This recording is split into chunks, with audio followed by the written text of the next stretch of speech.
Government इतनी सारी सुविधाएँ दे रहा है, तो आपको एक सर्टेन एज तक या इतने सालों तक खेलना ही होगा, क्या ऐसा रूल है? ऐसा रूल नहीं है। तो आपकी एक क्या स्ट्रैटेजी है जो हमेशा काम आती है? आपके इधर इर्द-गिर्द जो नेगेटिविटी है, हुँ। तो दूसरी जो गलत चीज़ों पे आपका फ़ोकस है, उनसे आपको दूर रहना। आपका गोल पे ही आपको अर्जुन की तरह आपको मछली की आँख को ही देखना है। अभी के जो प्लेयर्स हैं, उनका जो सबसे बड़ा माइनस पॉइंट है, वो क्या है? जैसे-जैसे मीडिया की या इंटरनेट की ज़्यादा इन्वॉल्वमेंट होती है, हुँ। तो फिर उनकी भी लाइकिंग, उनकी भी दूसरी जो इच्छाएँ हैं, वो भी बढ़ती हैं। आप जब किसी बच्चे को ट्रेन करते हैं, कोच करते हैं, तो एक ऐसी कोई चीज़ जो आप उसको बोलते हो कि बेटा बस ये गार्ड बाँध दो, इसके बिना कुछ नहीं होने वाला है? टेक्निक बाद की बात है। पहले आपको अपना बेस स्ट्रॉन्ग करना है, हुँ। तब आप आगे बढ़ सकते हैं। आपने अपने ज़माने का भी एक दौर देखा है और अभी का भी। आपको क्या चेंजेज़ नज़र आते हैं? बहुत चेंजेज़ हुआ और उसमें सबसे बड़ा कारण प्रो कबड्डी का भी है। ना मुझे जानकारी है, इंडिया अपने खिलाड़ियों को बहुत सपोर्ट करता है, जॉब भी देता है, मॉनेटरी भी सब कुछ। बट फिर भी ऐसी क्या चीज़ है कि हम अभी भी पीछे हैं? कि आपका जो सिलेक्शन का जो क्राइटेरिया है, सिलेक्शन का जो प्रोसेस है, वो साफ-सुथरा हो। हाँ। उस जिस दिन वो नंबर 1 का हो गया, तो हमारा खेल भी नंबर 1 हो जाएगा। मैं ऐसा मानता हूँ।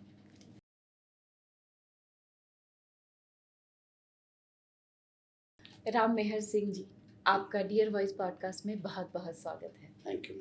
सर, हमने आपके बारे में बहुत पढ़ा है, मतलब अगर कबड्डी का नाम आता है तो आपके नाम के बिना जो है कबड्डी, इंडियन कबड्डी पूरी नहीं हो सकती। मैं चाहती हूँ कि आप अपने बारे में, जब आपकी शुरुआत हुई थी, उसके बारे में कुछ बताएँ? देखो, जब हमने कबड्डी स्टार्ट किया, तो हमने भी नहीं सोचा था कि कबड्डी इस मुकाम तक हम खेलेंगे और इस लेवल तक कबड्डी जाएगी। जब हम 6th क्लास में थे, जब हमने कबड्डी स्टार्ट की थी, 86 से 87 में फर्स्ट मेरा सब जूनियर नेशनल था वर्धा महाराष्ट्र में। तो उस टाइम मैंने कबड्डी स्टार्ट की थी। पहले हम जब गांव से जो हमारे सीनियर थे, हमारे ताऊ चाचा जी के जो लड़के थे, वो खेलते थे, तो उनको देख के हमने कबड्डी स्टार्ट की। फिर हम शहर में आ गए, तो हमारे अंकल जो थे प्रोफेसर थे गोपी राम जी, और उनसे उनकी उसमें हम अ, उस परिवार से हैं हम। हाँ, तो हमारे परिवार में हमारे ताऊ जी के लड़के वो भी रेसलिंग वगैरह करते थे, कबड्डी खेलते थे। उनको देख के हमने कबड्डी स्टार्ट की। और जब फिर हम शहर में आए, तो 7th 8th 9th क्लास, और एक बार बीच में मैंने 1 साल के बाद थोड़ा रेसलिंग भी मैं खेला। रेसलिंग में हाँ, भी? 5-6 महीने बाद फिर मैं वापस कबड्डी खेला। तो फिर मैं 91 में मैं सीनियर नेशनल खेला पहला। हुँ। उसके बाद फिर एक, जब हमने गोल डिसाइड हुआ, उस जो 5-6 साल का जो पीरियड था, उसमें तो ये नहीं था कि हम कभी इंडियन टीम में भी खेलेंगे, फिर हम कि अर्जुन अवार्ड भी हम लेंगे और उस मुकाम तक जाएँगे।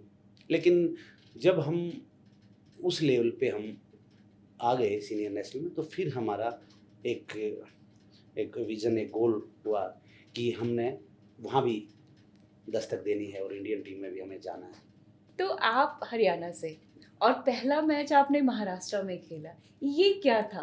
नहीं, हरियाणा से ही था, जो जो सो जो नेशनल होता है, हुँ। सीनियर नेशनल में, तो उसमें सभी स्टेटों की टीम जाती है। अच्छा, वो अच्छा। हरियाणा हो, पंजाब हो, वो तो अलग-अलग स्टेट में होता है। हाँ। कभी महाराष्ट्र में, कभी हरियाणा, कभी तमिलनाडु, कभी पंजाब, कभी केरला। हुँ। तो वो जब हरियाणा की जो टीम गई थी, हरियाणा की तरफ से मैं सेलेक्ट होके वहाँ गया था। वो अच्छा, नेशनल वहाँ पे हुआ था। नेशनल्स के लिए गए हाँ। थे। आपने अपना पहला मैच 86 में खेला और अभी 2026 है और आप उसके बाद हमेशा कबड्डी से जुड़े ही रहे। जी मैम। आपकी रोल्स बदलते रहे, जी। लेकिन कबड्डी वैसे का वैसा ही रह गया। अब जब आप प्लेयर थे, प्लेयर के बाद आप कोच बने, उसकी जर्नी बताइए? जब हम, जैसे हमने 91 का मैंने आपको बताया, तो उसके बाद 92 सीनियर नेशनल में खेला जयपुर में, और वहाँ से जो कोच थे इंडियन एयर फोर्स के, आर के यादव थे, बलवान सिंह जी थे, उन्होंने बोला कि आप जो है, अगर आपने एयर फोर्स में जॉब करना है, तो मैं बहुत जूनियर थे उस टाइम हम, और 18-19 ईयर के थे। तो जब उनके साथ मैच खेला, वो सभी सीनियर लोग थे सर्विसेज टीम में। तो उन्होंने जब मेरा गेम देखा तो उन्होंने बोला कि अगर आपको एयरफोर्स में जॉब लेनी है तो आप आ सकते हो। तो अच्छा। उन्होंने हमें ऑफ़र किया, तो फिर मैं वहाँ पे 2-4-6 महीने के बाद, उस टाइम तक मैंने डिसाइड नहीं किया कि मैं हरियाणा पुलिस में जाऊँ या हरियाणा इलेक्ट्रिसिटी बोर्ड था, बिजली बोर्ड, उसमें जाऊँ। 2-3 जगह मेरे को ऑफ़र था, और या मैं यहाँ जाऊँ। हुँ, तो फिर एक दिन हमारे जो घर के सामने जो हमारे पड़ोसी थे, हुँ, कमल सिंह प्रधान, उनके फादर मेंबर ऑफ पार्लियामेंट थे। अच्छा। उनसे हमारी बहुत क्लोजनेस थी, बहुत वो लाइक करते थे वो। मैंने उनको एक दिन ज़िक्र किया, बोले चल मैं दिल्ली जा रहा हूँ। तो हुँ, वो दिल्ली मेरे को लेके आए, और फिर मैं वहाँ, उन्होंने मेरे को एयरफोर्स का जो सेंटर था रेस कोर्स पीएम हाउस के सामने, हुँ, वहाँ गए, कोच से मिले। तो उन्होंने फिर मेरे को उनसे मिलाया। तो उनके जो, हमारे जो एयरफोर्स के जो स्पोर्ट्स के हेड थे, उन्होंने मेरे को बोले कि एक गेम हो रहे हैं वहाँ पे, इनको लेके जाओ। तो वहाँ गया मैं, वहाँ अच्छा खेला, बेस्ट प्लेयर रहा। तो फिर उसके बाद में एयरफोर्स ज्वाइन किया। हुँ, हुँ। तो एयर फ़ोर्स में आप कितने साल तक रहे? 28 ईयर। 28 years, yes ma'am. और आप लगातार खेलते रहे? नहीं, मैं 93 में मैंने ज्वाइन किया था, और 2004-5 तक मैं खेला। ओके। और फिर 5 में मैंने जो कोचिंग का डिप्लोमा होता है वो किया, क्योंकि उसके दौरान south Asian game, Asian game, as a captain Asian game, हुँ, और मैं जो स्टेट का हमारा अवार्ड होता है, भीम अवार्ड और अर्जुन अवार्ड, फिर मैंने डिफेंस के जो एयरफोर्स का सबसे बड़ा अवार्ड होता है best sports man air force, best service sports person, वो सभी मैंने अचीव किए। हुँ, और उस टाइम वेट कैटेगरी होती थी 80 केजी, तो हमारा वेट रहता था 90 केजी, तो हुँ, वेट कम करने में बड़ी प्रॉब्लम होती थी। हुँ, तो फिर मैंने डिसीजन लिया कि अभी मैं अब नहीं खेलूँगा। हुँ। तो 2005 तक मैं, खेले, हाँ, और उसके बाद फिर आपने कोचिंग स्टार्ट तो की? मैंने 2005 में मैंने डिप्लोमा किया हुँ, कोचिंग का, बेंगलोर में। हुँ। उसके बाद 2006 से फिर मैंने कोचिंग स्टार्ट किया। आपने बहुत लंबा अरसा खेला है, तो आपको आपका जो खेल था वो, या वो कोचिंग का जो सर्टिफिकेट था, ज़्यादा क्या मदद करता है नए खिलाड़ियों को ट्रेन करने में? देखो, एज ए प्लेयर एक अलग रोल होता है हुँ, कि हम सिर्फ अपने लिए या अपने खेल के लिए, और हमें कैसे आगे बढ़ना है, हुँ, कैसे हमें दूसरे खिलाड़ियों को देख के हमने कैसे, वो एक अलग रोल होता है। हुँ, लेकिन कोचिंग का जो कोच का एक रोल होता है, वो उससे बहुत डिफरेंट होता है, हुँ, कि उसमें बहुत रिस्पॉन्सिबिलिटी आती है, हमें सभी को देखना है, सबको हमने उनको एक नज़र से हमें देखना है, कैसे हमें उनको आगे बढ़ाना है। और कुछ उसके अलग-अलग अलग दायित्व होते हैं, अलग रिस्पॉन्सिबिलिटी होती है। तो बहुत डिफरेंस है एज़ ए मतलब जो कोच और एज़ ए प्लेयर में बहुत मैं डिफरेंस मानता हूँ। तो जो सबसे बड़ा प्रॉब्लम आता है एज़ अ कोच, वो क्या होता है? देखो, जब हमने स्टार्ट किया, तो हमने air force, as a air force coach, फिर सर्विसेज टीम कोच, फिर इंडियन टीम का भी कोच रहा मैं 2009 तक। 2008 में मैं चाइना इंडियन टीम गई थी, उसमें इंडियन कोच भी गया मैं। हुँ, उसके बाद में इंडियन ऑब्जर्वर, इंडियन टीम का सिलेक्टर बन गया मैं। हुँ, उसके बाद फिर मैं सर्विसेज कोच रहा, फिर 18 एशियन गेम, उसमें भी मैं इंडियन टीम का कोच था। हुँ, तो कोच का रोल मैं ये कहूँगा कि बहुत, उसमें बहुत अलग-अलग नज़र से खिलाड़ी हमें देखते हैं, हुँ, कि हमें वही एज़ ए फादर, कि हम कैसे अपने बच्चों को देखते हैं। कोच का एक ये भी दायित्व है हुँ, कि हम उनको सबको उस नज़र से हम देखें, और जिसमें कैलिबर है उसको हमने कैसे आगे बढ़ाना है, हुँ, और जिसको लगता है कि हाँ ये कर सकता है उसको कैसे आगे बढ़ाना है। और कोच का ये नहीं कि हमने कोचिंग किया खाली, और वहाँ पे बस हम सो गए, फिर हम नहीं, उनका खाने का कैसा है, रहने का कैसा है। हुँ। तो रिस्पॉन्सिबिलिटी जैसे जो फैमिली की होती है, उस तरह भी हमें वो चीज़ भी उन बच्चों को ध्यान रखना पड़ता है। आपने अपने ज़माने का भी एक दौर देखा है और अभी का भी। आपको क्या चेंजेस नज़र आते हैं? अभी जैसे जब हम इंडियन टीम में थे, और हमने अर्जुन अवार्ड भी लिया, और हुँ, कैप्टन भी थे इंडियन हुँ, टीम के, और उस टाइम लोग इतना हमें नहीं जानते थे। चेंजेस ये हुआ कि जैसे प्रो कबड्डी आई, हुँ, तो जो जिन्होंने प्रो कबड्डी स्टार्ट की थी, और जो कबड्डी के प्रेमी थे या कबड्डी के जो खिलाड़ी थे, उन्होंने भी नहीं सोचा था कि कबड्डी उस लेवल पे उस जाएगी। लेवल पे जाएगी।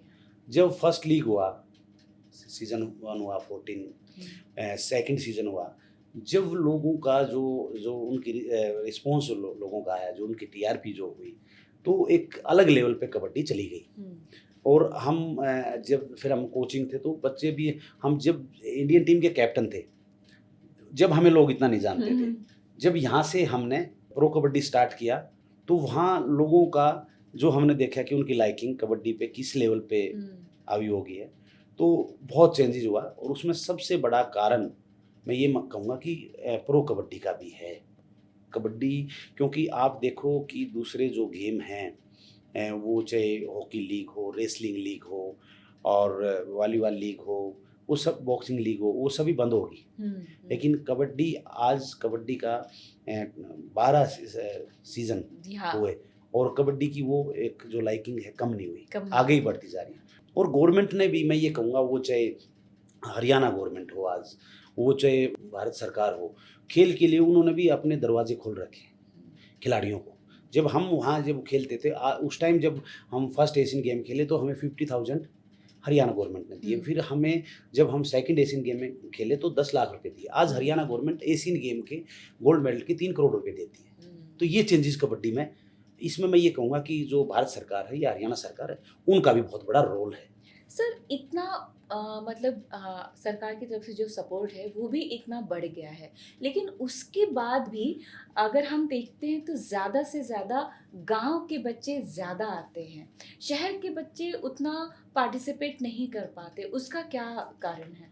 देखो, गांव, अब मैं खास कर ये बताऊंगा, जैसे रेसलिंग है, कबड्डी है, ये खेल स्टार्टिंग से धरातल उस टाइम से गांव से ही ज़्यादा लोग खेलते हैं। गांव में ज़्यादा 2 ही 3 खेल ज़्यादा खेले जाते थे उस टाइम, कि भाई अब क्रिकेट आप देखो गांव में बहुत कम खेलेंगे, और कबड्डी और जो है रेसलिंग, वो गांव में खेली जाती है। हाँ। तो उसका वही कारण, और फिर उनका खान पीन भी मैं बता सकता हूँ कि उनका खाना, जो उनका रहन सहन, उस पर बड़ा डिपेंड करता है। तो वो जब स्टार्टिंग में, आजकल तो बहुत कबड्डी हो या रेसलिंग हो बहुत टेक्निकली साउंड होगी, लेकिन उस टाइम जो खान पीन था उसका भी एक ये था कि भाई ये चीज़ जो है, ये खेल तो ज़्यादा गांव से ही निकलेंगे।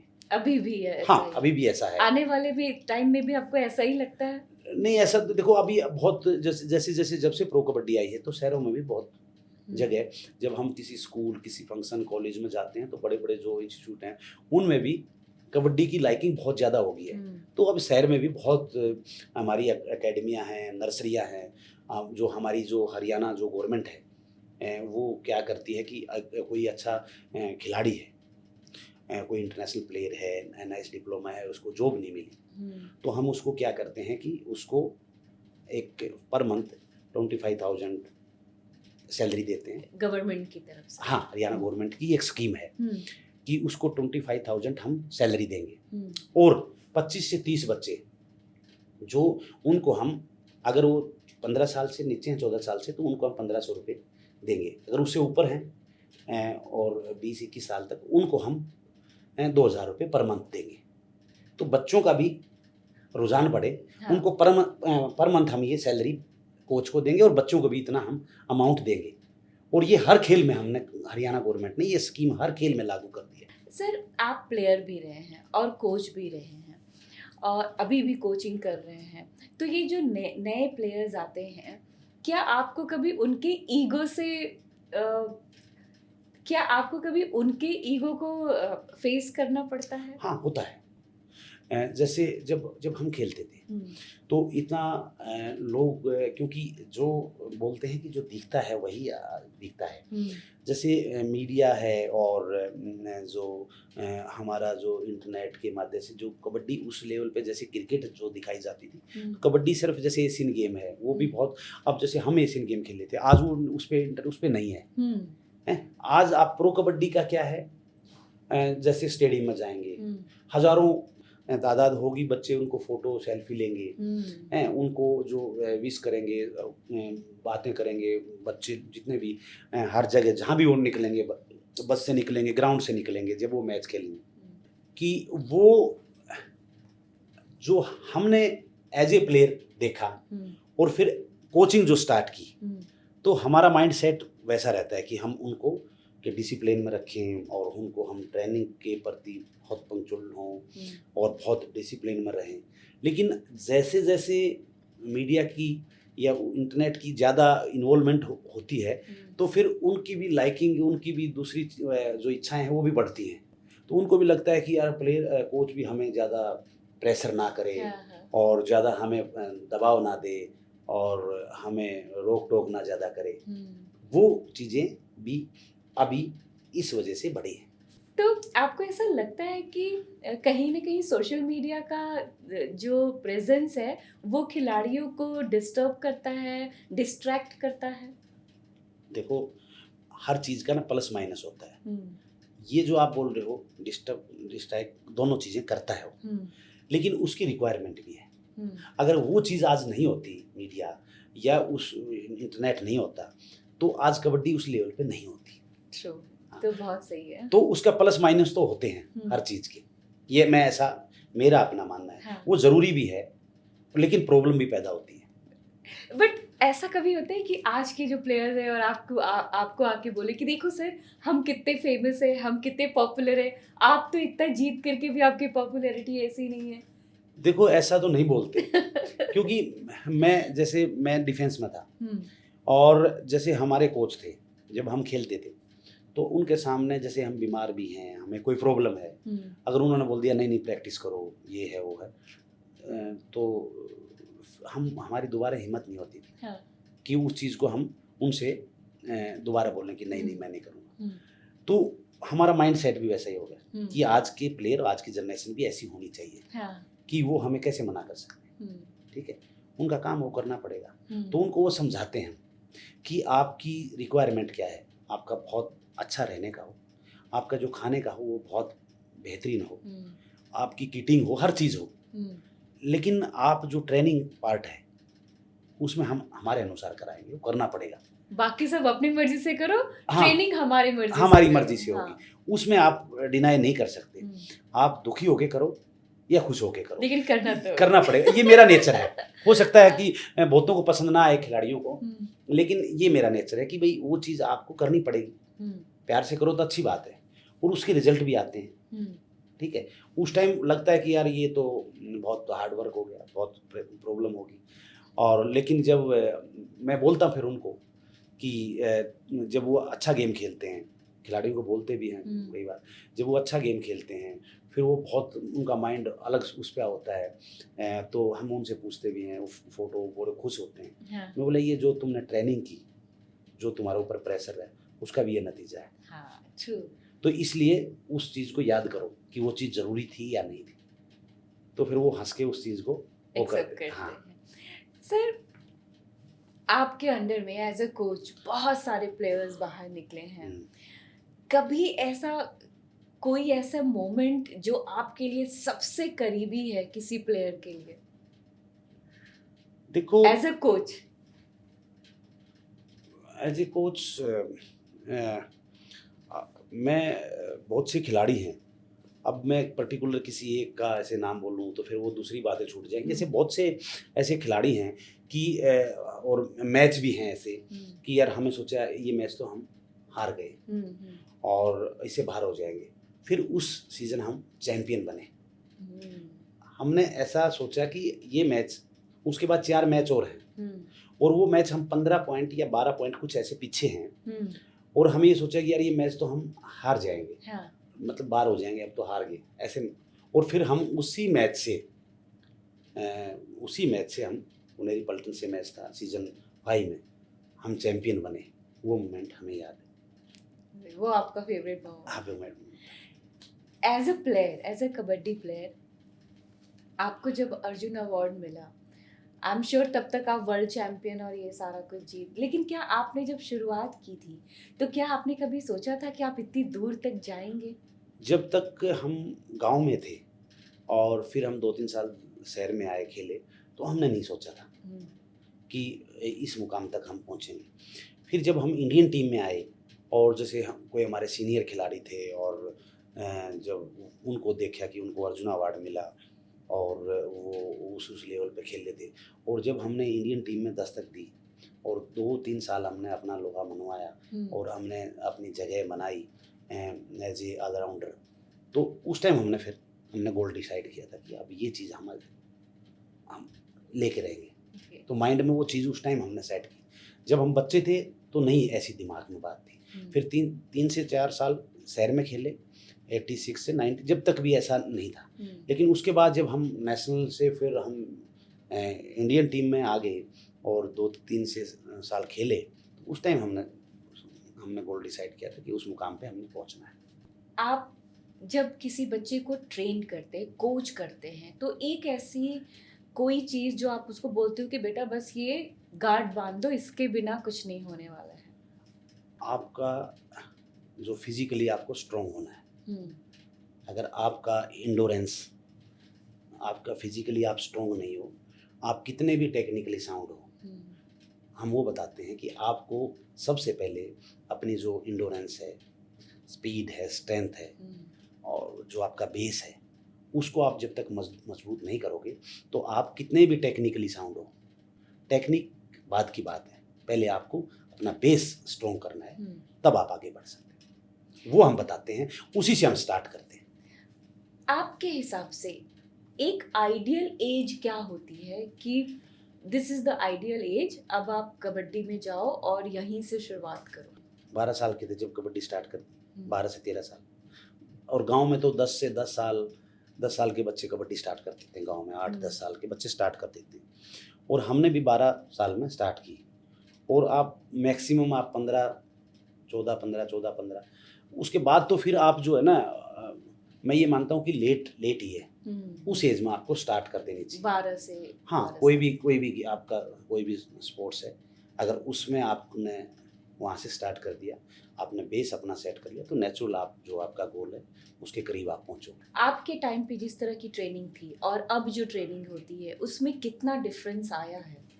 देखो, ट्रेनिंग तो 80% वो ट्रेनिंग भी मैं ये कहूँगा कि उस दौरान की ट्रेनिंग भी बहुत बेहतरीन थी और बहुत बेस्ट थी।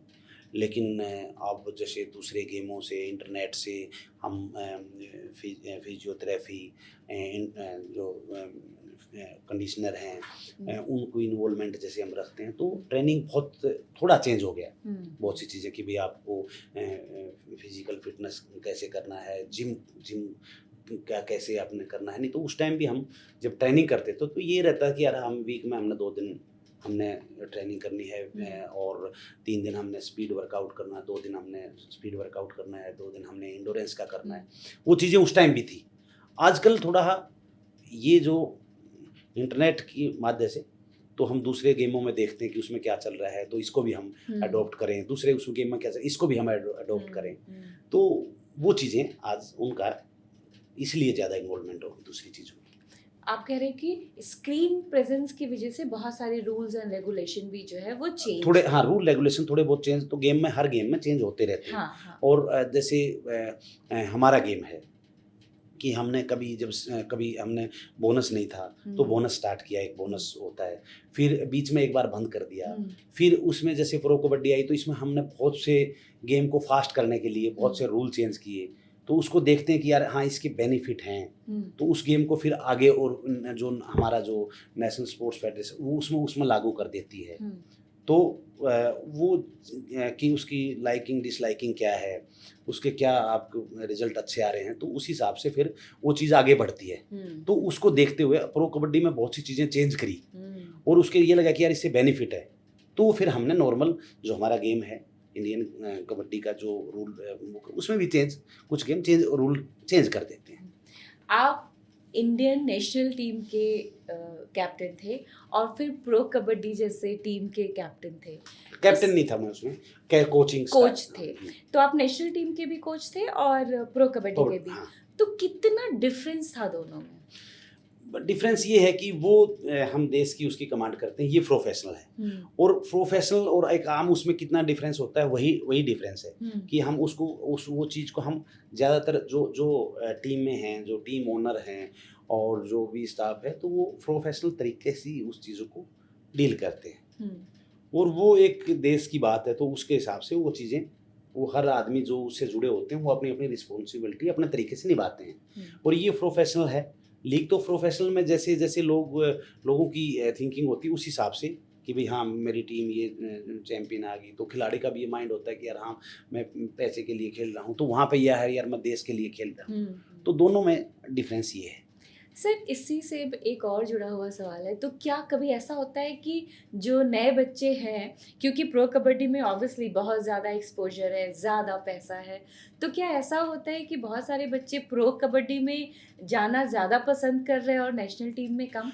नहीं, ऐसा तो कोई नहीं है। हम्म, हाँ, हो सकता है स्टेट या नेशनल, क्योंकि आपको जो जॉब मिलती है, मैं ये मानता हूँ, उसमें नेशनल या इंटरनेशनल जो आप खेले हो, क्योंकि आपकी डॉक्यूमेंट्री जो भी बोलेगी ना, क्योंकि उसमें कोई डॉक्यूमेंट्री नहीं है। हाँ, हाँ, वो एक पैसे का प्रोफेशनल लीग है। उसमें आपका नाम, आपका रुतबा बढ़ सकता है। लेकिन इसमें आप जब देश के लिए खेलते हो, तो आपका जो आगे का, जैसे आपको कोई जॉब मिलनी है, नेशनल आप खेलोगे, नेशनल में आपने मेडल लिया, तो उसमें जो आपने डिफेंस सर्विस है, रेलवे है, अलग अलग रेलवे की अलग अलग टीमें हैं, आर्मी, नेवी, एयरफोर्स है, जो स्टेट की जॉबें हैं, बैंक की जॉब है, वो आपको आपके जो डॉक्यूमेंट हैं, जो आप स्टेट से खेलते हो या फिर इंडियन टीम से खेलते हो, वहाँ आप मेडल लेके आते हो, उसके आपको बिहाफ पे आपको जॉब मिलती है। प्रोफेशनल में आप खेलते हो, आपका नाम बढ़ेगा, आपका रुतबा बढ़ेगा, आप पैसा कमाओगे, लेकिन आपकी जो डॉक्यूमेंट्री वो कोई उसमें मायने नहीं रखती जब आपको जॉब मिलती है। सर आप प्लेयर थे, प्लेयर से आप कोच बने और कोच से अब आप खुद सिस्टम में हैं as a deputy director sports Haryana. तो उस समय के सिस्टम में और अब के सिस्टम में आपने क्या-क्या बदलाव देखा है? देखो, जब हम प्लेयर थे तो सिर्फ हम उसी के बारे में सोचते थे कि हमें खेलना है और बस खाना है, सोना है और खेल में बस आगे बढ़ना है। फिर हम जब कोचिंग का जब हम दौर आया तो हमने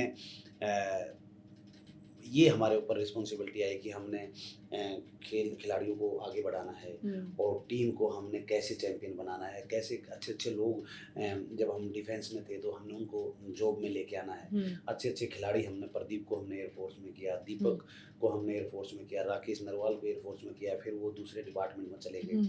तो हमारा एक गोल रहता था कि भी हम कैसे भी हमारी टीम चैंपियन हो, किसी भी अच्छे खिलाड़ी को हम लेके आए, तो वो एक माइंड पे रहता था। और उसके बाद हम जब 28 साल बाद हमने यहाँ पे हरियाणा गवर्नमेंट में आए, तो हमने as a deputy director sports जो भी हमें रिस्पॉन्सिबिलिटी मिली, वो खेल के सिलेक्शन की हो, वो कोई बच्चों के कहीं खाने का हो, कुछ कहीं भी कोई भी जो भी रिस्पॉन्सिबिलिटी, तो हमने उसको बहुत दिल से और बहुत दिमाग से ये एक सोचा कि हम उसको कैसे आगे बढ़ा सकते हैं। और उसका सबसे बड़ा एक मतलब उदाहरण मैं ये कहूँगा कि जो खेलो इंडिया होता है, भारत सरकार ने एक स्कीम चलाई कि भाई जो बहुत से खिलाड़ियों को, बहुत से बच्चों को, जो फेडरेशन, जो भी नेशनल जो फेडरेशन है स्टेटों से, बहुत से खिलाड़ियों को मौका नहीं मिलता क्योंकि वो लिमिटेड बच्चे हैं, वो तो वही जाएंगे। भारत सरकार ने खेलो इंडिया एक स्कीम चलाई, उसमें उनका रहने का, खाने का, वो सारी चीज़ें हमारी जो भारत सरकार है, स्पोर्ट्स अथॉरिटी ऑफ इंडिया है, वो प्रोवाइड कराती है। तो उसके लिए वो मैंने रिस्पॉन्सिबिलिटी ली 2021 में जब हरियाणा में खेलो इंडिया हुए, उसके बाद अलग अलग स्टेटों में खेलो इंडिया हुए, 5 साल कंटिन्यू लगातार हमने हरियाणा, खासकर कबड्डी में ये कहूँगा कि हमने हिस्ट्री क्रिएट की कि जो बच्चे थे और वो कबड्डी के लड़के और लड़कियां दोनों में चैंपियन हुए पिछले 5 साल लगातार। और ये कबड्डी की हमने रिस्पॉन्सिबिलिटी ली कि, और हमारा एक गोल रहता है कि टीम कैसे भी किसी भी सिचुएशन में चैंपियन हो। ऐसे जो बच्चे जहाँ मौका नहीं मिलता अच्छे बच्चों को हम वो करें और वो मेडल लेके आते हैं, उसमें से बहुत 50% बच्चे जो खेले अब तक जॉब भी लगे, सब वो BSF हो, रेलवे हो, कहीं भी।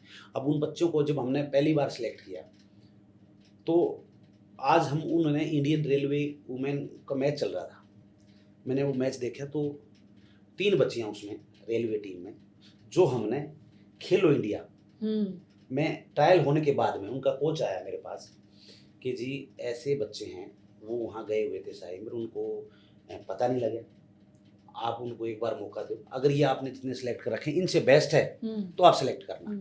मैं अप्रोच नहीं कर रहा, मैं बोला ठीक है 3 दिन बाद ले आओ। मैंने जो हमारा हेडक्वार्टर है, डायरेक्टर जनरल, उनसे परमिशन ली, बोले अच्छे बच्चे तो लो, दोबारा ट्रायल कराई। जबकि जो बच्चे सिलेक्शन हो जाते हैं फिर उनका जो रजिस्ट्रेशन वगैरह हो जाता है SI में बिफोर 1 मंथ, तो वो बच्चे आए, मैंने देखा कि वो उन बच्चे सबसे बेस्ट है, उनको हमने सेलेक्ट किया। वो बच्चों ने वहाँ टीम चैंपियन करवाई, अभी वो इंडियन रेलवे में है। तो उनको देख के मुझे बड़ी खुशी हुई कि हमने इनको वहाँ मौका दिया। हाँ। वो नेशनल नहीं खेले कहीं स्टेट से, और वहाँ मौका हमने दिया और वो आज जॉब कर रहे हैं। तो ये चीज़ हमने एक अलग सी यहाँ पे आने बाद हमने हरियाणा गवर्नमेंट में की। और उसका मैं ये कहूँगा कि हमारे जो अधिकारी हैं, हमारी गवर्नमेंट है, जो हमारा सिस्टम है, उन्होंने हमारे ऊपर ट्रस्ट किया कि हाँ, जो हम हमारे को रिस्पॉन्सिबिलिटी आप दे रहे हो उसको हम बहुत बढ़िया बखूबी तरीके से निभा रहे हैं, और तो उस चीज़ का हमने रिजल्ट उनको दिया। सर, अगर आपको ऐसा एक मौका मिले कि आप एक कोई बहुत बड़ा चेंज ला सके आपकी जो पोस्ट है उसके बलबूते पे, तो वो क्या होगा? मैं जैसे जो हमारे जो मिनिस्टर हैं, स्पोर्ट्स मिनिस्टर हरियाणा स्टेट के गौरव गौतम जी, वो बहुत मतलब यंग हैं, सबसे यंग मिनिस्टर हैं हरियाणा स्टेट, और उनको जैसे कोई भी चीज़ हम बोलते हैं कि ये खेल के लिए बेस्ट है तो बहुत दिल से सुनते हैं, और वो बोलते हैं डू इट, करो करो, कि हमने ये चीज़ करनी चाहिए, हमने ये खेल को हमने ऐसे आगे बढ़ सकता है, और ऐसे हम कोई चीज़ कर सकते हैं, कोई चीज़ गलत हो रही है तो वो उस चीज़ को बहुत नज़दीक से सोचते हैं, और उसको ये करके दिखाओ आप, और हम उस चीज़ को बताते हैं तो वो अमली जामा उसको पहनाते हैं, वो करते हैं। तो ये हम चेंज लाते हैं कि भाई अब जैसे हम उनको बताते हैं कि भाई दूसरे जो स्टेट हैं, और ख़ासकर ये तो हमारी जो भारत सरकार है वो करे तो और अच्छा हो।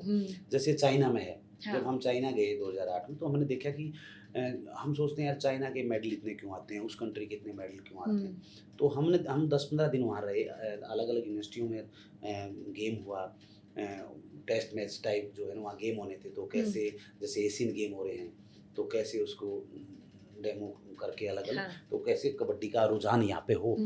तो हमने देखा एक इंस्टीट्यूट है जहाँ बहुत बच्चे हैं अलग अलग गेम के, तो वहाँ पे बहुत छोटी एज में, और वहाँ पे उनको रखा है, उनका हॉस्टल, उनका खाना, उनका स्कूल, सब चीज़ें अंदर है। ऐसा सिस्टम अगर हमारे हरियाणा में भी हो और हम पूरे भारतवर्ष में हो तो मैं ये कहूँगा कि हमारा खेल सबसे ऊपर जाएगा।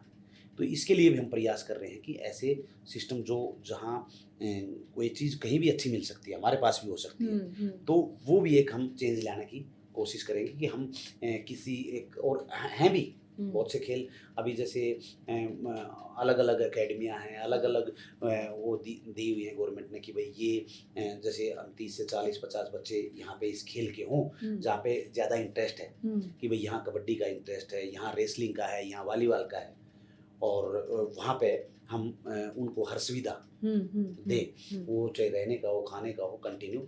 हम ईरान गए तो हमने वहाँ देखा कि जैसे अभी एशियन गेम हुए, वो जो उनके ओलंपियन हैं, जो उनके एशियन गेम्स के गोल्ड मेडलिस्ट हैं, अब एशियन गेम खत्म हुआ, ओलंपिक खत्म हुआ, तो वो खिलाड़ी फिर वहीं पे अगले एशियन उसकी वहीं पे रहते हैं। हाँ। तो ऐसा सिस्टम भी अगर हमारे अंदर हम अलग अलग सिटियों में अगर इसको हम डेवलप करेंगे तो नेचुरल और हमारा खेल ऊपर जाएगा।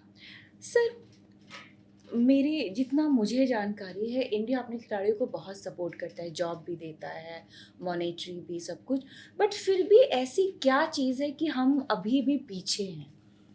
देखो, मैं ये कहूँगा कि जो गवर्नमेंट की जो नीतियाँ हैं वो तो बहुत बेहतरीन है, लेकिन हमारा जो थोड़ा सिलेक्शन का जो हमारा क्राइटेरिया है, और फिर हमारे जो कोचिंग कैंप हैं, मतलब बहुत से जैसे एशियन गेम आ गया, ओलंपिक आ गया, वो बहुत लेट तक हम उस चीज़ को डिसाइड करते हैं, और हमारे पास बहुत टैलेंट है। मैं कहूँगा कि भारतवर्ष में और ख़ासकर हरियाणा में बहुत टैलेंट है, और सिलेक्शन का जो क्राइटेरिया हो अगर वो बहुत पारदर्शिता से हो तो हमारे रिजल्ट फिर कुछ अलग ही होंगे। तो वो भी एक देखने की और सोचने की चीज़ है कि हमने जो सिलेक्शन का जो क्राइटेरिया है वो भी थोड़ा चेंज करना पड़ेगा। और जितनी भी कंट्रोवर्सी भी होती हैं हमारे देश में, वो ज़्यादा से ज़्यादा सिलेक्शन को लेके ही हाँ, होती हैं। हाँ। तो उस चीज़ को, अगर वो प्रॉब्लम है तो उसको सॉल्व क्यों नहीं किया जा रहा है? बिकॉज़ सिर्फ एक उस प्रॉब्लम की वजह से हम कई जगह पे मात खाते हैं। देखो मैं आपको एक चीज़ बताता हूँ, हुँ, हमारा जो देश है ना, आप देखो जब से हमारे प्रधानमंत्री हैं, मोदी जी आए हैं, वो एक खेल ही तो उनके पास नहीं है। हुँ, बहुत एक छोटी ही चीज़ है। हाँ, बहुत सी ऐसी चीज़ें हैं। आप देखो वो डिफेंस सिस्टम देखो, हुँ, आप कोई बिज़नेस का सिस्टम देखो, हर चीज़ आप देखो कि वो किस पायदान से किस लेवल पर पहुँच गया। हुँ, और खेल में भी बहुत चेंज आ गया है। और आने वाले जो कॉमनवेल्थ गेम हैं, एशियन गेम हैं यस, और जो ओलंपिक होगा, हुँ, उसमें भी आपको बहुत चेंज मिलेगा देखने को। क्योंकि उनके पास उन्होंने भी अपने-अपने विभाग बाँटे हुए हैं। हुँ, हुँ, और जैसे मंत्री जी है कि भई जो स्पोर्ट्स मिनिस्टर हैं भारत सरकार के, वो जैसे आए, वो भी एकदम तो कोई चीज़ें चेंज नहीं कर सकते। हुँ, सबका देखना है कि भई हुँ, हाँ, फिर लोगों की शिकायतें मिल रही हैं, फिर उसको कैसे पारदर्शिता उसमें लेके आनी है, कैसे उसमें सही लोग आएँ, उसके लिए बहुत उन्होंने अलग-अलग कमेटियाँ बनाई हैं, अलग-अलग लोग उसमें उन्होंने डाले हैं, जो ऐसे अच्छे एक्सपर्ट हुँ, हैं और जो खेल के लिए अच्छा कर सकते हैं, वो लोग उन्होंने डाले हैं। हुँ, क्योंकि हुँ, ये कोई जादू की छड़ी नहीं है हाँ, कि आप एकदम उसको आते ही चेंज करो। तो ये सबसे बड़ा जो सिलेक्शनों का जो रोल है, मैं ये कहूँगा कि जो हमारी फेडरेशनें हैं, वो चाहे हमारे स्टेट की हों, चाहे हम भारतवर्ष की हों, ये उनका दायित्व है। हुँ, उनको सोचना है कि हुँ, आपका जो सिलेक्शन का जो क्राइटेरिया है, सिलेक्शन का जो प्रोसेस है, वो साफ-सुथरा हो। हाँ। उस जिस दिन वो नंबर 1 का हो गया, तो हमारा खेल भी नंबर 1 हो जाएगा। मैं ऐसा मानता हूँ। अभी के जो प्लेयर्स हैं, उनका जो सबसे बड़ा माइनस पॉइंट है, वो क्या है? जैसे हमारे कुछ बहुत अच्छे खिलाड़ी आ गए हुँ, और वो किसी एक मुकाम पे पहुँच गए, हुँ, तो फिर वो वहीं पे उसके लिए संतुष्ट हो जाते हैं कि यार हाँ, अब मैं नंबर 1 पे हूँ, तो ऐसा नहीं होता। खिलाड़ी का जो लेवल है, उसकी जो कार्यशैली है, वो हमारा जो एक स्ट्रॉन्ग जो रबड़ होता है ना, हुँ, उसकी तरह है। उसको हुँ, जितना आप खींचोगे, उतना ही वो बढ़ता जाएगा। हुँ, वैसे ही खिलाड़ी को संतुष्ट नहीं होना चाहिए। उसके अंदर उसका अपना जो उसको ये देखना चाहिए कि हाँ, अगर किसी भी कंट्री का कोई भी आप जो बहुत बड़े-बड़े ओलंपियन रहे, वो जिन्होंने वर्ल्ड रिकॉर्ड बनाए, उनको हुँ, देखो, उन्होंने अपने ही रिकॉर्ड तोड़े हैं। हाँ, तो अगर हमारे खिलाड़ी भी ऐसे माइंड में ये चीज़ सेट कर लें कि मेरे से बेस्ट कोई नहीं है, हुँ, मैं ऐसा कर सकता हूँ। उसने ऐसा कि वो भी तो इंसान है, तो मैं भी कर सकता हूँ। तो उसको भी कोई ताकत रोक नहीं सकती। हुँ, आपने लेकिन उस गोल को डिसाइड करने के लिए दूसरी जो आपकी चीज़ें हैं, आपके इधर इर्द-गिर्द जो नेगेटिविटी है, हुँ। तो दूसरी जो गलत चीज़ों पे आपका फ़ोकस है, उनसे आपको दूर रहना पड़ेगा। आपका गोल पे ही आपको अर्जुन की तरह आपको मछली की आँख को ही देखना है। एज़ अ कोच आप मुझे ये बताइए, क्या आजकल के जो खिलाड़ी हैं, अगर वो कोई बड़ा मेडल जीत लेते हैं, इंटरनेशनल मेडल, तो उन्हें ऐसा लगने लगता है कि अगर अब मैं खेलूँगा और उनका परफ़ॉर्मेंस अच्छा नहीं हुआ, तो उनकी जो साख है उस पे दाग आएगा, इसलिए भी वो अपने आप को दूर कर लेते हैं? देखो, दूसरे कौन क्या सोचता है वो तो मैं नहीं बता सकता, हुँ, लेकिन ऐसा तो नहीं होना चाहिए। हुँ, मैं एज़ ए प्लेयर और एज़ ए कोच मैं ऐसा मानता हूँ हुँ, कि मैंने एक चीज़ अचीव की, हुँ, फिर उसके लिए मैं और हमारा देश का क्या कल्चर है कि जैसे मैंने ओलंपिक में मेडल लिया, हुँ, तो मुझे फेम, नेम, पैसा हर चीज़ हाई लेवल पे देती है हमारी हुँ, सरकार, हुँ, हमारा स्टेट। तो फिर कुछ खिलाड़ी उसके लिए फिर वो संतुष्ट हो जाते हैं हुँ, कि यार बहुत हो गया, हुँ, हुँ, कि मैंने जो है ना ओलंपिक में मेडल ले लिया, अब मुझे दोबारा क्या ज़रूरत है, हुँ, पैसा भी बहुत हो गया, कुछ ऐसा सोचते हैं। फिर वो कुछ खेलते रहते हैं, लेकिन वो जो इच्छा उसकी जो फर्स्ट वाली इच्छा थी जहाँ उसने मेडल लिया, हुँ, वो उसकी कम हो जाती है। हाँ, वो कम होगी तो फिर आपका नेचुरल आपका रिज़ल्ट भी डाउन होगा। वही एक कारण है, मैं ऐसा मानता हूँ। हुँ, हुँ। तो ऐसा भी होता है ना कि आपने एक मेडल जीता, आपको सरकारी नौकरी भी मिल गई और अच्छी खासी रकम भी मिल गई और उनको लगता है कि अब तो हमारी ज़िंदगी सेट है। तो ये भी एक रीज़न है कि प्लेयर जो है वो बैक सीट लेते हैं। हाँ, ये रीज़न है, ये फैक्ट है। क्योंकि फिर आप एक खिलाड़ी को मैं ग्रास रूट से हम्म, बेसिक से फिर आप उसको तैयार करोगे, हम्म, फिर उसको ओलंपिक लेवल पे ले जाना। जब आप एक ओलंपिक लेवल पे आप पहुंच गए और वहाँ पे आपने मेडल अचीव कर लिया, तो आपको तो अपने आप को फिट रखना है, हम्म, और आपने जो अचीव करने के लिए जो मेहनत की आपको पता है, हम्म, तो उस चीज़ को आपने फिर दोहराना है। तो उसके लिए आप दूसरे जो लोग उसके इर्द गिर्द जुड़े हुए हैं, हम्म, उनको इतना परेशान होने की ज़रूरत नहीं। उसको पता है, हम्म, उनको तो सपोर्ट करना है। हम्म, लेकिन अगर उसने इंटरेस्ट छोड़ दिया, फिर हम एक बेस स्टार्ट करेंगे, फिर उसको हम उसको वहाँ और नेशनल के लिए, हम्म, फिर हम वहाँ उसको इंटरनेशनल। अगर जो खिलाड़ी उस लेवल पे पहुँचा और उसने जो अचीव की, तो उसको देखते हुए और भी खिलाड़ी तैयार होते हैं। हाँ, ठीक है? कुछ खिलाड़ी ऐसे होते हैं कि जैसे इंडिविजुअल गेम है, हम्म, मैंने ओलंपिक में मेडल लिया, लेकिन 5 खिलाड़ी और वेट कर रहे हैं कि वो भी उसको, जब वो ट्रेनिंग कम कर देता, तो वो भी उसको ओवरटेक मात करते देते हैं, हैं, हाँ, तो ओवरटेक करते हैं। हाँ, हाँ, तो वो भी एक गेम छोड़ने का रीज़न होता है हम्म, कि मैं वो संघर्ष नहीं कर रहा, और उनको ये है कि मुझे वहाँ पहुँचना है। हम्म। ये भी एक कारण है। तो क्या अपने गवर्नमेंट के ऐसे कोई रूल्स है कि आपको अगर आपको गवर्नमेंट इतनी सारी सुविधाएं दे रहा है तो आपको एक सर्टेन एज तक या इतने सालों तक खेलना ही होगा, क्या ऐसा रूल है? ऐसा रूल नहीं है, वो उस फ्रीडम है, वो उसके ऊपर डिपेंड है।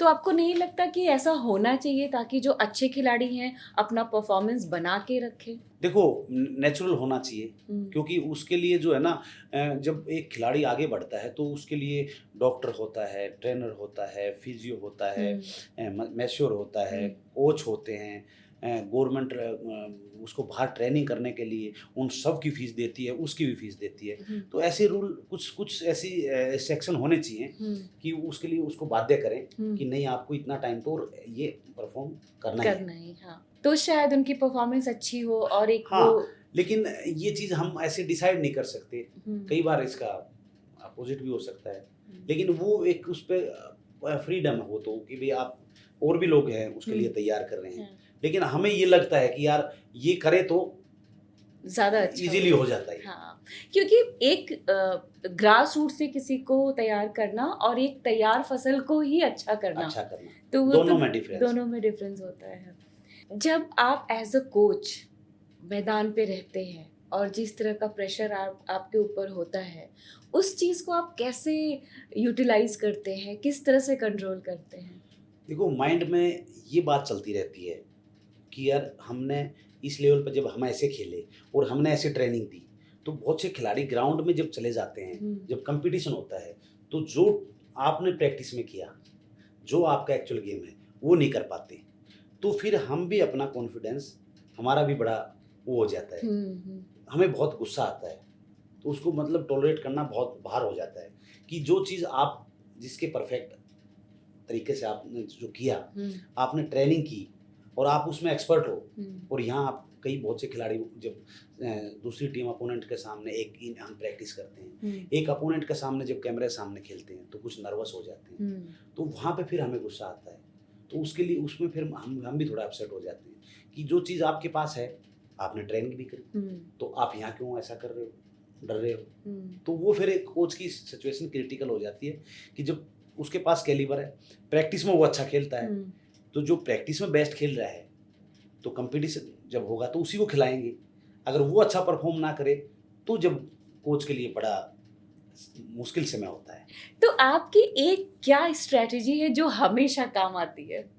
मेरी स्ट्रेटेजी ये रहती है कि जो माइंड से और फिजिकली जो स्ट्रांग हम्म, है वो खेले बस।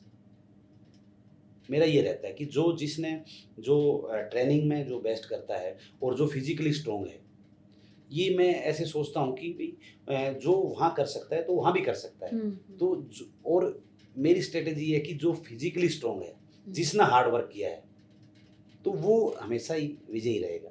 तो हार्ड वर्क पे मैं विश्वास करता हूँ। सर, अभी लड़कियां बहुत अच्छा स्पोर्ट्स खेल रही हैं, तो आपको लगता है कि प्रो कबड्डी जैसा विमेंस के लिए भी कोई ऐसा मैच होना होना चाहिए? चाहिए मैम, क्योंकि जैसे जब स्टार्टिंग में कराया था तो जैसे एक बार जब लड़कों की स्टार्ट हुई तो लड़कियों का जब करवाया, तो उन्होंने सही तरीके से उसको एग्जीक्यूट प्रेजेंट नहीं करना था किया। तो नहीं हो पाया, या तो ग्राउंड का कुछ इशू था, मैं उसके उसके बारे में श्योर नहीं हूँ, लेकिन उस दौरान वो उसकी जो उसका रिस्पॉन्स था वो नहीं मिला। लेकिन आज ऐसा लगता है कि अगर लड़कों की तरह इसका भी हो तो इसके भी रिस्पॉन्स अच्छे आएंगे, ये होनी चाहिए, ये भी हमारी दिली इच्छा है। और बहुत लड़कियां भी बहुत वेट कर रही हैं कि भाई हम एशियन गेम में हम भी मेडल लेके आ रहे हैं, वर्ल्ड कप में मेडल लेके आ रहे हैं। तो और प्रो कबड्डी से खिलाड़ियों को ज़्यादा फेम मिल रहा है, तो हमारी भी होनी चाहिए और होनी भी चाहिए। सर, आपको ऐसा लगता है कि बहुत सारे टैलेंटेड बच्चे हैं, बट कुछ ही बच्चे होता है जो नेशनल या इंटरनेशनल गेम तक पहुंच पाते हैं, तो इस तरह की जो लीग्स होते हैं उनको मदद करते हैं आगे आने में? उनको तो मदद करते ही हैं। हाँ। लीग अब जो जैसे पारदर्शिता हो, लीग में भी पारदर्शिता हो, तो वहाँ पे भी बच्चे कोई बच्चा मैं एक बताता हूँ, नेशनल भी नहीं खेला था, एक वर्ल्ड कप हुआ था गुजरात में 16 में। तो वहाँ वो जब लीग हुई तो ये प्रदीप नरवाल था, उसने वहाँ लीग में अपना बेस्ट किया, लीग में अपना बेस्ट किया, चैंपियन रहे और वहाँ उसने सबसे सब रिकॉर्ड बनाए। तो उसके बिहाफ पे वो वर्ल्ड कप में सेलेक्ट हुआ, ना कि वो नेशनल नहीं खेला था। तो वो ये तो एक प्लेटफॉर्म तो है कि वो बच्चे को पता लग जाता है कि आप जब वहाँ पे अच्छा परफॉर्म करते हो कौन खिलाड़ी बेस्ट है। तो वहाँ की परफॉर्मेंस, क्या ये जो नेशनल लेवल के सेलेक्टर्स होते हैं उन पे भी थोड़ा प्रेशर डालता है कि आप अच्छे प्लेयर्स को चूज करो? डालता है नेचुरल। अगर आपने वहाँ पे बेस्ट किया है और आप एक महीना लंबा खेलते हो तो कुछ मतलब कंफर्म तो नहीं, लेकिन कुछ खिलाड़ी ऐसे हो जाते हैं, वो दिख जाते हैं कि हाँ इनके अंदर कैलिबर और ये देश के लिए भी अच्छा कर सकते हैं। सर, आपके नाम पे 2 स्टेडियम्स हैं जी, ये आपके लिए कितना मायने रखता है? ये तो एक हर खिलाड़ी और हर इंसान के लिए बहुत बड़ी बात है। और आप ये देखो कि मेरे फील्ड में तो है ही नहीं ये 2 स्टेडियम किसी खिलाड़ी के नाम। और मैं ये मानता हूँ मुझे करोड़ों अगर रुपए भी मिल जाते तो भी वो इतनी बड़ी बात नहीं थी जितना बड़ा ये है। मैं रियल में मैं अपना आप को मैंने बहुत गौरवान्वित महसूस किया कि बहुत से लोग जब किसी की डेथ हो जाती है, कोई ऐसा ओकेजन होता है, तब कोई ऐसे किसी के नाम ऐसे बना दिया होगा। कोई क्रिकेट में पेवेलियन बना दिया है, कुछ और बना दिया लिमिटेड, एक पूरा इंडोर स्टेडियम, और वो भी 2 इंडोर स्टेडियम। तो ये तो इससे बड़ी गर्व की बात हो नहीं सकती। तो मैं तो इसमें भगवान का शुक्रगुजार हूँ कि उसने हमारी उपलब्धि में ये चीज़ भी मायने रखी। आपको पैसा भी बहुत मिल जाएगा, बहुत सी दूसरी चीज़ें भी आपको मिल जाएंगी, लेकिन ऐसी चीज़ें आपको ताउम्र रहती हैं। तो ये तो बहुत गर्व की बात है और ये तो महसूस करने की बात है। जब पहला स्टेडियम आपके नाम पे हुआ था, वो कितने साल पहले हुआ था, और वो वाली फीलिंग बताइए आप? वो 5 से 6 साल पहले हुआ था। तो जब ऐसे सुना और ऐसे वहाँ से मैसेज आया, तो जैसे हम देखते थे कि हम कोई भी किसी बड़े बड़े लोगों के नाम ये स्टेडियम है, कोई वो है, तो मुझे मतलब ऐसा मेरे को बहुत विश्वास सा नहीं हो रहा कि मतलब ऐसे जब मैंने वो स्टेडियम जब ओपनिंग थी, उसकी उद्घाटन था, बन के रेडी हो गया और मैं गया वहाँ पे, मेरे को बुलाया और वहाँ पे बहुत बड़ा फंक्शन था तो वो चीज़ बहुत आज भी मेरे माइंड में है, महसूस ही करने की है, मैं उसको बयान नहीं कर सकता। आप कोच रहे हैं, और जो 2 बड़े नाम हैं, एक प्रदीप नारवाल और रोहित अकी, ये आपके अंडर में ट्रेन हुए हैं और आप उनके कोच रहे हैं। लेकिन कई बार ऐसे सुनने में आता है कि दूसरे कोच बोलते हैं कि उन्होंने भी उन लोगों को ट्रेन किया है, तो इसके बारे में आप क्या कहना चाहेंगे? देखो, मैं ये मानता हूँ कि एज ए प्लेयर हमारा रोल होता है हम खेलें, एज ए कोच हमारा काम होता है कि हम कोचिंग कराएं और जो भी हमारी रिस्पॉन्सिबिलिटी है उसको हम निभाएं, और एज ए एडमिनिस्ट्रेटर होता है कि हम वो जो हमारी ड्यूटी है उस पर हम अपना लॉयल्टी से काम करें। अब आपको मैंने उनका मैं जैसे फिल्म इंडस्ट्रीज में बताता हूँ, धर्मेंद्र जी और सनी देओल जी, मैं इनकी बहुत मूवी देखता था, ज़्यादा दूसरे मूवी नहीं देखता, बस इन्हीं की मूवी देखता था। तो वो धर्मेंद्र जी की मैंने एक वो थी कि उससे किसी ने ऐसे इसी बात पे किसी ने इंटरव्यू किया, इस तरह की कोई बात थी मिलती जुलती, तो उन्होंने बोला कि जो जवां होती है ना, जवां, वो तलवार और गोली से भी बहुत वैसी होती है कि गोली का और तलवार का घाव मिट जाता है, जवान का नहीं मिटता। तो मैं ऐसे, इसीलिए बहुत से लोगों ने मेरे को इंटरव्यू के लिए फ़ोन आते हैं, पॉडकास्ट के लिए, जैसे बात हुई तो मैं उनको डिनाई कर देता हूँ कि कुछ न कुछ बातें ऐसी निकलेंगी और मैं कंट्रोवर्सी से दूर रहना चाहता हूँ। लेकिन मैं ये कहता हूँ, ये सब जो है ना, ये इस तरह की स्टेटमेंट नहीं देना चाहिए। अरे खुद को तो बना लो, आप खुद को बना लो, ऐसा बोल सकते हो आप कि मैंने मेरे लिए ये संघर्ष किया, ये बोल सकते हो, और कि मैंने उस प्लेयर के लिए भी मैंने ये संघर्ष किया, लेकिन मैंने उसको बनाता तो भगवान है, कोई किसी को नहीं बनाता।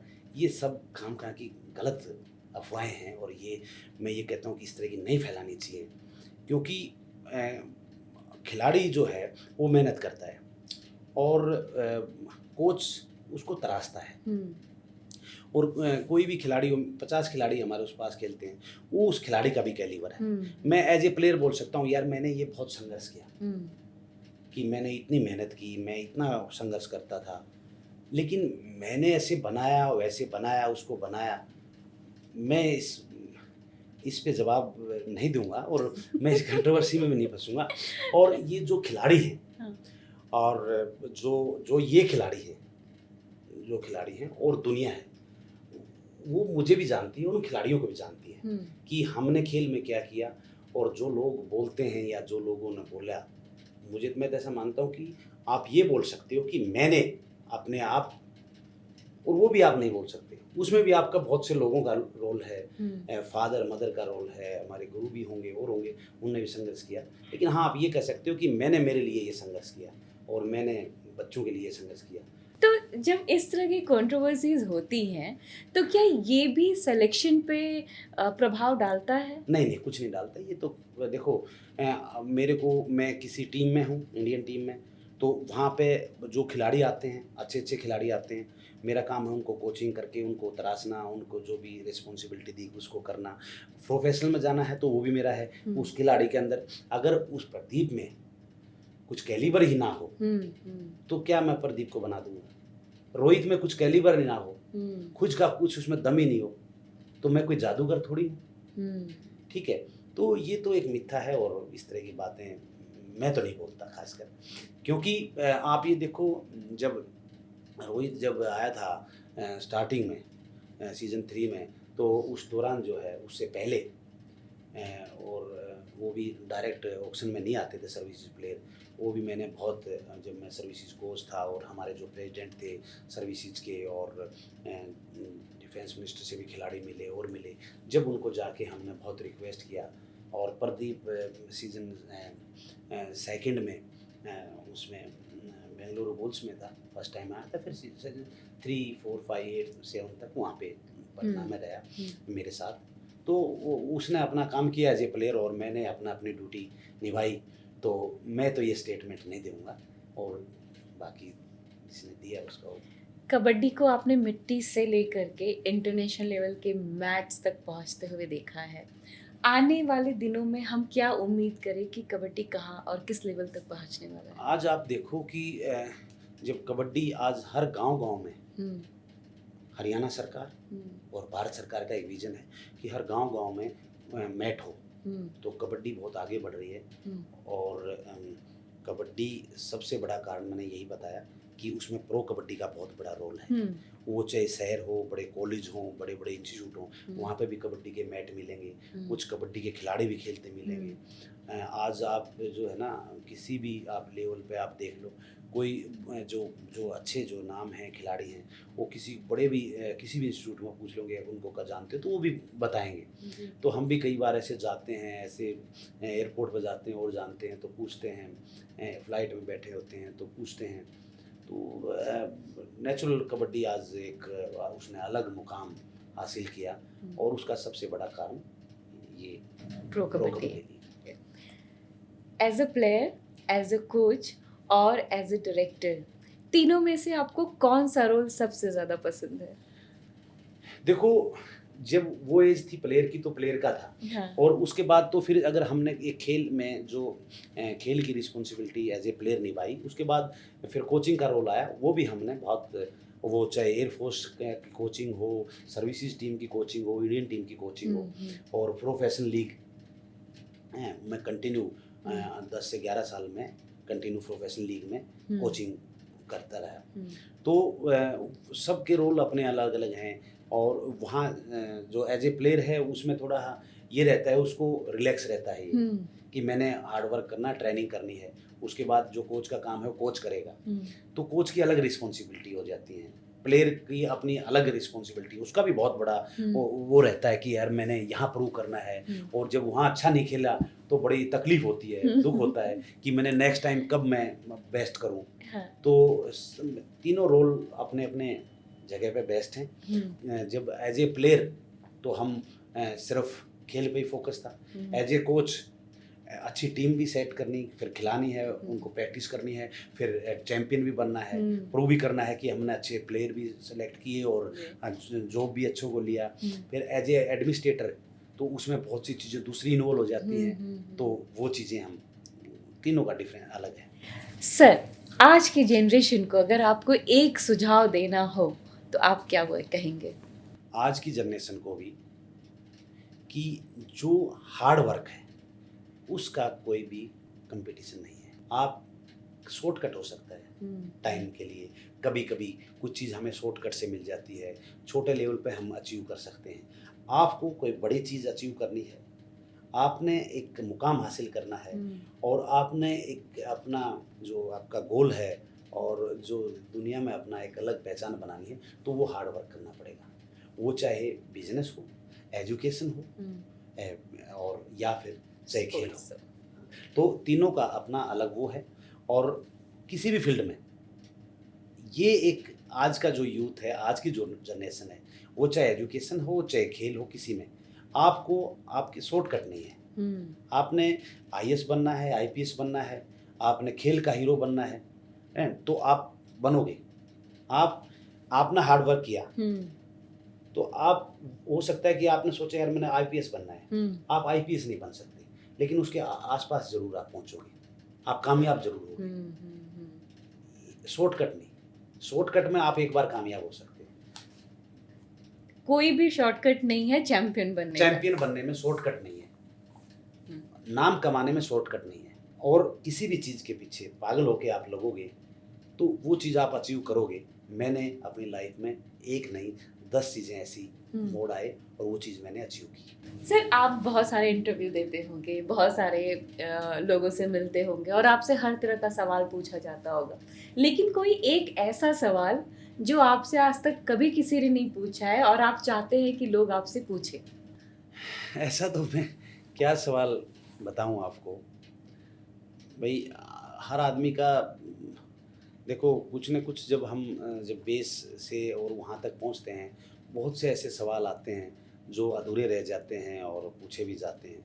ऐसा तो मेरे जहन में कोई ऐसा नहीं आ रहा, लेकिन मैंने आपको बताया कि अगर मैंने ये है कि कोई भी आपसे पूछे कि यार मुझे कामयाब होना है उस फील्ड में और क्या मैं हो जाऊंगा, आप रात दिन संघर्ष करके पागल होके अगर उस चीज़ के पीछे घुसोगे तो नहीं रोक सकता कोई। सवाल यही है मेरा तो आप उसका जवाब दीजिए। बिल्कुल पर्सनल सवाल नहीं है, लोगों के लिए नहीं, आपकी कोई पर्सनल चीज़ है जो आप बताना चाहते हैं दुनिया को, लेकिन अभी तक आपसे किसी ने पूछा ही नहीं हो। ऐसा तो मैं क्या बताऊं ऐसा कोई तो सीक्रेट भी बता सकते हैं। नहीं, सीक्रेट तो क्या, लाइफ में कुछ सीक्रेट होते हैं वो तो सीक्रेट ही रह जाते हैं।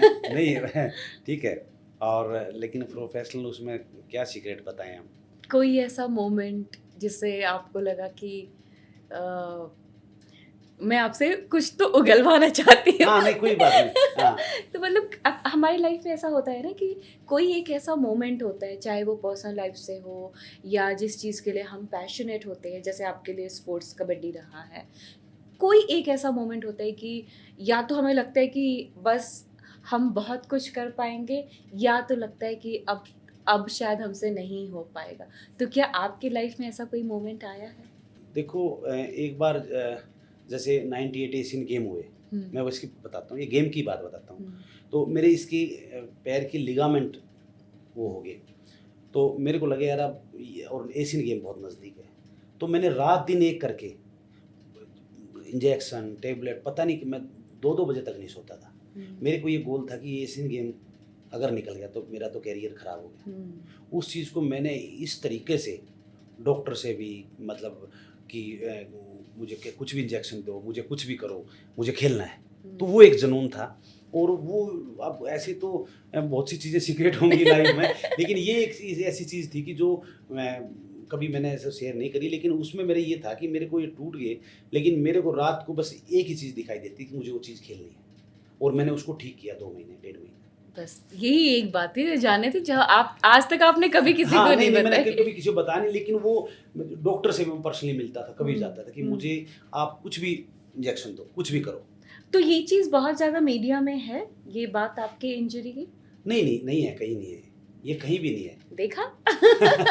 ये कहीं नहीं है, क्योंकि ऐसा कभी ऐसा हुआ नहीं, लेकिन मैं आपको भी ये बता रहा हूँ कि 90 एशियन गेम में तो मुझे जैसे मुझे चलना तो मतलब बैठना उस पे सीट तो भी मुझे दिक्कत होती थी। तो और फिर मुझे खेलना है। तो मैं उसी के बारे में मुझे चाहिए, मैं अगर 4 घंटे सोने से पहले रात दिन वही माइंड में घुसती थी, और उसको मैंने कैसे मतलब मैनेज किया मुझे ही पता है, वो पीरियड उस दौरान का। मैं एक और बताता हूँ आपको कि एक हमारी गेम हो रही थी ये यहाँ पे मदुराई में। तो मेरे यहाँ पे पसली थी, उसमें फ्रैक्चर हो गया। और वहाँ पे एक फर्स्ट टाइम एक बेस्ट प्लेयर के लिए कोई कॉइन रखा था गोल्ड का। तो ऐसे माइंड में हमारे साथी थे, 2-3 हमारे साथ खेलते थे, शमशेर सिंह थे, रमेश भी 2-3 थे। तो वो ऐसे बोलते थे यार ये तो हम लेंगे, तो हमारे भी थी कि तो हम अचीव करेंगे। हाँ। और वो उस मैच उनके साथ मेरे को उस मैच में ये टूट गई, और फाइनल मैच बचा हुआ था। लेकिन उस मैच में मैं इतना बेहतरीन खेला, तो फिर मैं रात को हॉस्पिटल ले गए, फिर अगले दिन वो फाइनल मैच था, फिर वो मेरे को लेके आए, और फिर वो चीज़ मुझे ही बेस्ट प्लेयर की दी। तो वो भी मुझे आज वो याद रहती है कि हम उस चीज़ के बारे में जो रात दिन प्रैक्टिस करते हैं, हम जो चीज़ सोचते हैं कि यार हमें वो चीज़ चाहिए, और उसके लिए हम कड़ा संघर्ष करते हैं, तो नेचुरल वो चीज़ हमें मिलती है। सर, क्या आने वाले दिनों में आपकी गवर्नमेंट कोई ऐसी पॉलिसी लाने वाली है जिससे खिलाड़ियों को बेनिफिट हो? हाँ, ये जैसे अभी हमने हरियाणा में जो 38 में नेशनल गेम्स हुए थे उत्तराखंड में, तो हमने उन सभी खिलाड़ियों को 500 समथिंग कुछ खिलाड़ी थे, उन सभी खिलाड़ियों को हमने सम्मानित किया था, और 24 करोड़ के करीब पैसा उन खिलाड़ियों को हरियाणा सरकार ने, हमारे जो स्पोर्ट्स मिनिस्टर हैं गौरव गौतम जी ने उनको हमारे जो चीफ मिनिस्टर हैं नायब सिंह सैनी जी, उनके हाथों से दिलवाए अभी लास्ट वीक। उस फंक्शन का पूरे का मैं नोडल ऑफिसर था गुड़गांव में, यहाँ हमने वो किया था, और वहीं पे हम डिसाइड किया, हमारे स्पोर्ट्स मिनिस्टर जी ने चीफ मिनिस्टर साहब से बात करके कि ज़्यादा से ज़्यादा जो यूथ है, जो नर्सरी हैं जो बच्चों की, कैसे उनको हम आगे लेके आएँ, कैसे उनको हम बेनिफिट दें, जो हमारी सरकार की खेल की नीति है, और जो खिलाड़ी सीनियर खिलाड़ी हैं, कोई ओलंपियन खिलाड़ी है, कोई NIS क्वालिफाइड है जिसको जॉब नहीं है, उसको कैसे। तो अब की बार हमने डिसाइड किया 2 से 3 हज़ार तक हम नर्सरियाँ हम देंगे, और उसमें ये है हमने पॉलिसी कि हर डिस्ट्रिक्ट में हर खेल की नर्सरी हो। हमारे जो प्रिंसिपल सेक्रेटरी हैं, डायरेक्टर हैं, सब ने मिलके ये है कि भाई हम हर डिस्ट्रिक्ट में हर खेल हो उसकी एक नर्सरी हो। वो आपके पास नहीं है तो कोई प्राइवेट इंस्टीट्यूट है, कोई सरकारी स्कूल है, सरकारी कॉलेज है, वहाँ बात करो, वहाँ चलाओ बच्चों को, और कोच को जॉब के लिए 25,000 रुपये पर मंथ देंगे जिसको जॉब नहीं है, और उसको आप जो है बच्चों को 2,000 पर बच्चे को देंगे हर गेम में, 25 से 30 बच्चे हर डिस्ट्रिक्ट में। तो ये हमने अब लास्ट पिछले 2-3 साल से चल रहा है। अब की बार हमने नर्सरियाँ भी बढ़ाई हैं, और पैसा भी खेलों के लिए बजट भी बढ़ाया है हमारी सरकार ने, और भारत सरकार ने नया स्पोर्ट्स कोड ले आया है कि स्पोर्ट्समैन जो भी हैं, जो फेडरेशनें हैं, ये हमारे जो स्पोर्ट्स मिनिस्टर हैं भारत सरकार के मोदी जी, क्योंकि जो स्कीम है हमारे प्रधानमंत्री की, जो स्पोर्ट्स फेडरेशन है, जो उनकी जो भी कोई उनकी कार्यशैली है, उसमें स्पोर्ट्समैनों की भागीदारी ज़्यादा से ज़्यादा हो। वो विद इन 2 मंथ में उसको सॉर्ट आउट करना है। वाह 2 मंथ के अंदर उनमें स्पोर्ट्समैनों की भागीदारी ज़्यादा से ज़्यादा हो। जो स्पोर्ट्स के एक्सपर्ट हो वो लोग ज़्यादा से ज़्यादा हों। आपके पास 2 महीने हैं बस। उन्होंने 2 से 3 महीने का उनको टाइम दिया है सभी फेडरेशनों को। तो ये एक सबसे बड़ी चीज़ और उसके लिए उनको इंटीमेट दे दिया है, सब इंडियन ओलंपिक एसोसिएशन को दे दिया है और सभी फेडरेशनों को दे दिया है कि ये चीज़ आप 2 महीनों में सॉर्ट आउट करो, अदरवाइज़ आपकी फेडरेशन को इलीगल करार दे देगी। तो उससे जो करप्शन है जो भी है कि स्पोर्ट्स जो एक्सपर्ट आएंगे उनसे स्पोर्ट्स कैसे सुधरेगा, ये एक स्कीम एक रेगुलेशन आ जाएगा। लेके आ रहे। वाह सर, आपने इतना कीमती वक्त दिया और आपसे बात करके, आपके बारे में जान करके बहुत अच्छा लगा। आप यहाँ आए उसके लिए भी शुक्रिया। मैं आशा करती हूँ कि आपको भी बात करके अच्छा ना लगा। बिल्कुल अच्छा लगा, थैंक यू मैम। और जब भी हम नेक्स्ट टाइम होगा कुछ और बेटरमेंट होगा, कुछ ऐसी स्पोर्ट्स की कुछ चीज़ें होंगी तो आपसे फिर शेयर करेंगे। जी ज़रूर। Thank you ma'am. Thank you so much sir.